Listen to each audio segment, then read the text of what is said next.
साथियों, भाग जाते हैं किराएदार। प्रॉपर्टी आपने बनाई किराए के लिए कि इससे 4 पैसे की आमदनी होती रहेगी। दुकान, शोरूम, मकान, आपका घर और जो कुछ भी आपने बनाया किराए के पॉइंट ऑफ व्यू से कोई कामयाबी नहीं मिली, सारा पैसा जा रहा है बर्बाद। या तो किराएदार मिलता नहीं, अगर मिलता है तो भाग जाता है बहुत जल्दी, और जब वो चला जाता है फिर मकान की रिपेयर में जो पैसा आपने लिया था उससे किराए का वो फिर से लग जाता है, और आप सोचते हैं साल 2 साल के बाद क्या पाया? कुछ नहीं पाया। क्या वास्तु भी इसमें काम करता है साथियों? जी हाँ, वास्तु भी काम करता है। ध्यान से देखिए मेरे इस वीडियो को आखिर तक, आपको बताऊंगा कि क्यों भाग जाते हैं किराएदार और क्यों आपको नहीं मिलता लाभ आपकी प्रॉपर्टी का। देश विदेश में डॉक्टर आनंद भारद्वाज एक पॉपुलर सेलिब्रिटी के रूप में अपनी पहचान बना चुके हैं। डॉक्टर भारद्वाज विश्व के highest qualified vastu consultant. Vastu consultancy के क्षेत्र में विभिन्न संस्थाओं, मंत्रियों, विशिष्ट व्यक्तियों, अधिकारियों और संतों से 200 से भी ज्यादा अवार्ड से सम्मानित और सुशोभित। डॉक्टर आनंद भारद्वाज यानी वास्तुशास्त्र के इंसाइक्लोपीडिया।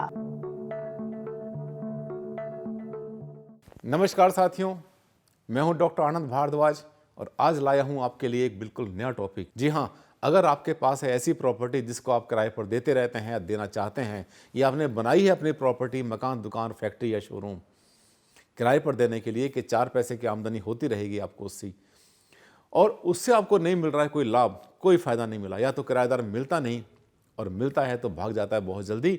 बहुत से किराएदार पैसा भी नहीं देते, किराया भी नहीं देते, परेशान भी करते हैं। अगर ऐसा आपके साथ हो रहा है तो ये वीडियो आखिर तक देखना, ये आप ही के लिए है। इसमें आपको पूरा का पूरा भवन देखना नहीं पड़ेगा, आपको पूरा घर नहीं देखना, आपको पूरा शोरूम नहीं देखना, केवल और केवल 2 दिशाएं देख लेना।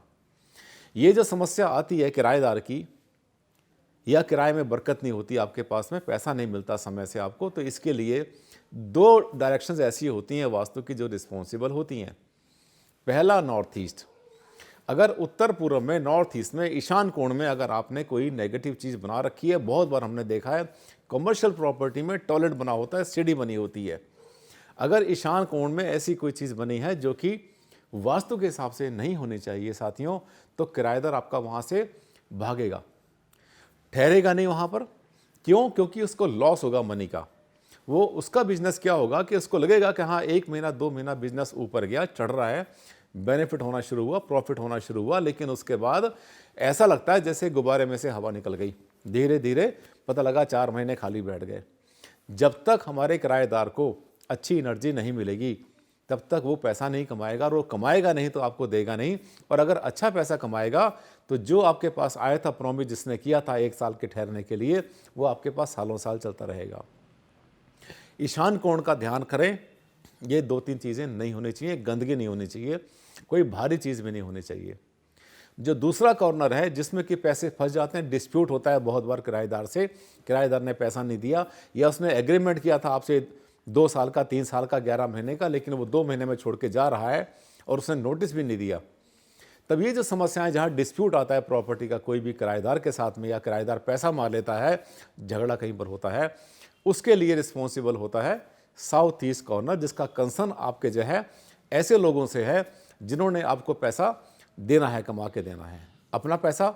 उनका जो है वो किराए का पैसा जो आपको मिल रहा है वो कमा के दे रहा है आपको पैसा, डायरेक्ट नहीं दे रहा है। अगर डायरेक्ट देता वो तो वो नॉर्थ के साथ उसका कंसर्न होता। साउथ ईस्ट को आप ध्यान करें, साउथ ईस्ट होती है हमारा अग्नि कॉर्नर। फेंगशुई में इसको भी मॉनेटरी कंफर्ट का कॉर्नर बोला जाता है। तो साउथ ईस्ट अगर आपका बढ़ा हुआ एक्सटेंड करता है तो ये मान लेना कि ऑटोमेटिकली आपका नॉर्थ ईस्ट डाउन हो जाएगा, कम हो जाएगा, कट जाएगा, रिड्यूस हो जाएगा। साउथ ईस्ट अगर आपका बढ़ा है तो आपके जो है डिस्प्यूट्स बढ़ सकते हैं, झगड़े बढ़ सकते हैं, आपके मुकदमेबाजी बढ़ सकती है, किराएदार से बढ़े या किसी भी कारण से बढ़े। तो साउथ ईस्ट में ध्यान करना है कि एक तो पानी नहीं होना चाहिए वहाँ पर, ना तो ज़मीन के अंदर का पानी हो, ना ऊपर की टंकी होनी चाहिए, टॉयलेट नहीं होना चाहिए कभी भी साउथ ईस्ट के अंदर। यानी पानी की प्रेजेंस है अग्निकोण के अंदर बहुत ज़्यादा मुसीबत पैदा कर देती है बहुत बार। तीसरा क्या है कि वहाँ पर गड्ढा नहीं होना चाहिए। कई बार क्या होता है कि वहाँ पर सेप्टिक टैंक बना होता है साउथ ईस्ट में, कमर्शियल प्रॉपर्टीज़ होती हैं बहुत बार, आपका जो है फ्लैट होता है, आपका अपार्टमेंट होता है, वहाँ तो पता नहीं चलता, लेकिन जो आपका घर होता है, विला आपने बनाया हुआ है, आपने कोठी बनाई हुई है किराए पर देने के लिए, या आपकी दुकान है, तो साउथ ईस्ट के अंदर कोई भी गड्ढा नहीं होना चाहिए। हो सके तो अगर स्लो करते हैं आप, तो ढलान हमेशा साउथ वेस्ट से नॉर्थ ईस्ट की तरफ जाना चाहिए, और अगर थोड़ा बहुत डाउन करना है तो आप नॉर्थ ईस्ट को डाउन करें।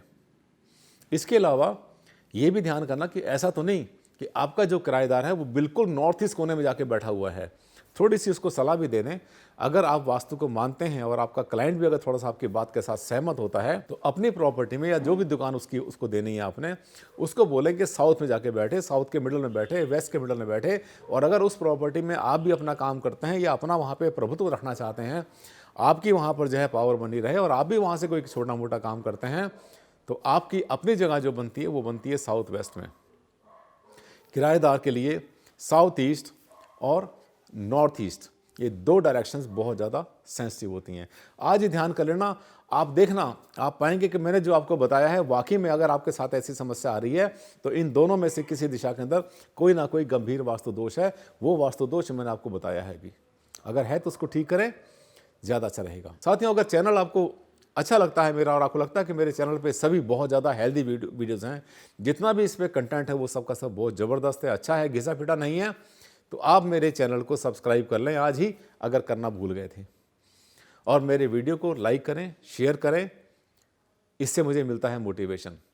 अगला वीडियो आपके सामने आएगा किसी नए टॉपिक के साथ, ज़बरदस्त टॉपिक होगा उसके ऊपर। मेरे साथ चलते रहिए, मेरे वीडियो देखते रहिए। अगले वीडियो में आपसे फिर मुलाकात होगी, तब तक के लिए दें मुझे इजाज़त। नमस्कार, धन्यवाद, thank you and take care.